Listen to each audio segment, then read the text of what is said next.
In this phase, we are delving into the relationship between our variables. Correlation measures the statistical association between two or more variables. It helps us understand how changes in one variable relate to changes in another. We often use tools like correlation matrices or heat maps to visualize these relationships.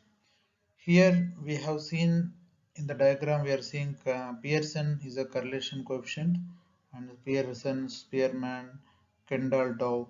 So these are some measures like some algorithms we can use to determine the coefficients of the correlation.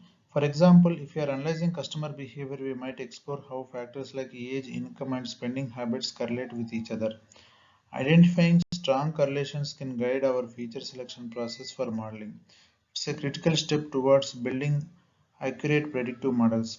Remember, correlation doesn't imply causation. It's a starting point for deeper investigation.